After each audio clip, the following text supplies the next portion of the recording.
আগে যে এসডিপিও তুমি রাস্তা পরিষ্কার করো এত কথা তুমি কিন্তু বেমান করে না, বেমান এরকম বেমান করে না, বারবার তুমি কইছে রাস্তা পরিষ্কার করো, রাস্তা পরিষ্কার করো, তুমি করো সবাই সবাই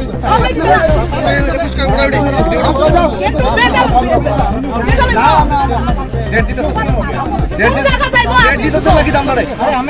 কোন জায়গা যাইবো এটা কও